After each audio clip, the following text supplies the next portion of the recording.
Hello friends, welcome back to my channel. তো বন্ধুরা, এখন আমরা কথা বলবো হোক কলরবের ট্রেলারটা নিয়ে। ট্রেলারটা গতকালকে মুক্তি পেয়েছিল। রাজ চক্রবর্তী পরিচালিত আপকামিং ছবি, যেটা 23শে জানুয়ারি মুক্তি পেতে চলেছে।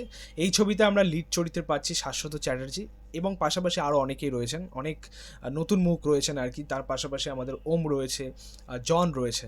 তো যাই হোক, ওভারঅল কেমন লাগলো হোক কলরবের এই ট্রেলারটা নিয়ে একটা কথা বলি, যেটা আমাদের মনের কথা, আমাদের প্রত্যেকে যারা বাংলা ছবির অডিয়েন্স, প্রত্যেকেরই এটা অন্তরের কথা।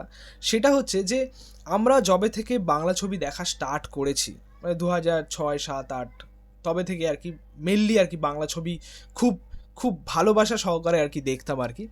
তো যবে থেকে মেনলি স্টার্ট করেছি সেই কাল থেকে শুরু করে আজ অবধি, মানে নিঃসন্দেহে বলা যায় যে বেস্ট কমার্শিয়াল ডিরেক্টর হচ্ছে রাজ চক্রবর্তী। ঠিক আছে, এটা সকলেই মানে আমাদের বয়সী মেনলি যারা রয়েছে তারা হয়তো এটাই মানে যে best commercial director Raj Chakraborty.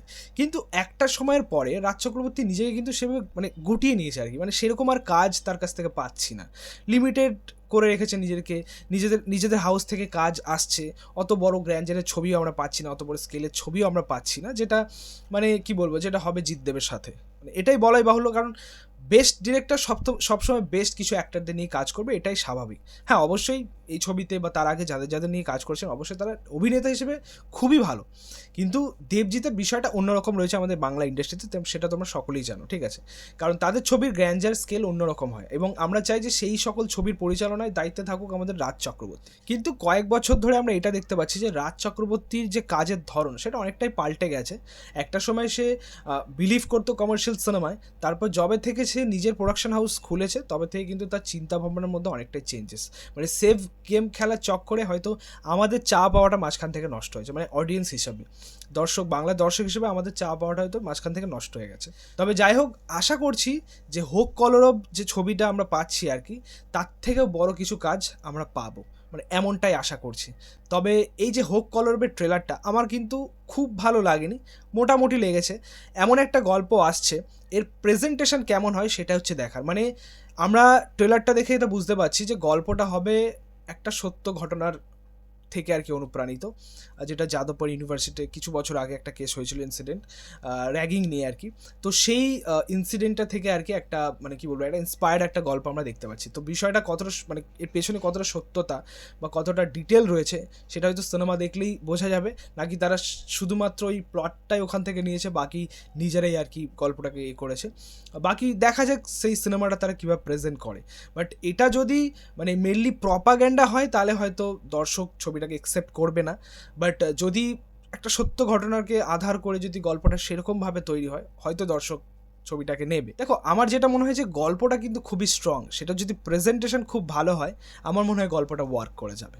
তবে ট্রেলারের মধ্যে গল্পটা যেটা বোঝানো হয়েছে বা দেখানো হয়েছে, স্টুডেন্টস ভার্সেস পুলিশের মধ্যে একটা লড়াই, একটা ক্ল্যাশ বা একটা দ্বন্দ্ব আমরা দেখতে পাচ্ছি।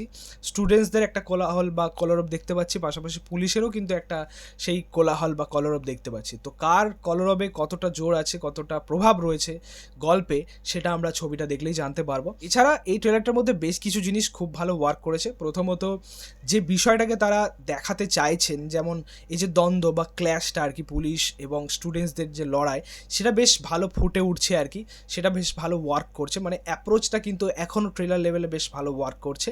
এবার দেখার সিনেমাটা কেমন হয়। পাশাপাশি কিছু ডায়লগ আমরা পেলাম আর কি শাশ্বত চ্যাটার্জির, যেগুলো বেশ মিনিংফুল এবং মজা লাগছে, কারণ শাশ্বত চ্যাটার্জির ডায়লগ ডেলিভারি এরকমই হয়। এর আগেও মানে একটা টিজারে একটা ডায়লগ পেয়েছিলাম আমরা, ক্ষুদিরাম চাকিকে নিয়ে বলেছিলেন একটা ডায়লগ, সেটা নিয়ে একটা কন্ট্রোভার্সি তৈরি হয়েছিল।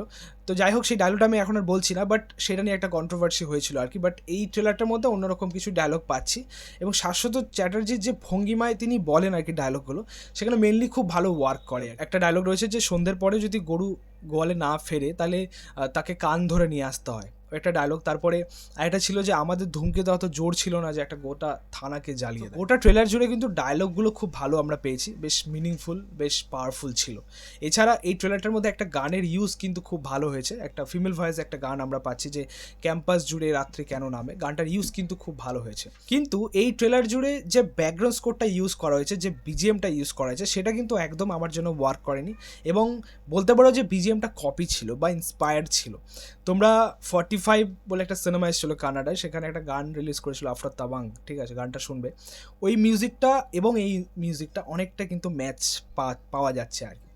তো আমার কিন্তু খুব একটা ভালো লাগেনি, আরও বেটার কিছু বিজিএম দরকার ছিল আর কি। এমন একটা সিনেমা, এমন একটা ক্ল্যাশ নিয়ে ছবিটা, তো সেখানে ব্যাকগ্রাউন্ড স্কোরটা খুব ভালো একটা দরকার ছিল, পাওয়ারফুল দরকার ছিল। তো যাই হোক, ওভারঅল আমার মোটামুটি লেগেছে। এবার দেখার যে গল্পটাকে তারা কিভাবে প্রেজেন্ট করে, ভালো একটা স্ট্রং একটা গল্প বলতেই পারো। এবার দেখা যাক যে রাজ চক্রবর্তী সেটার প্রেজেন্টেশন কেমন করে।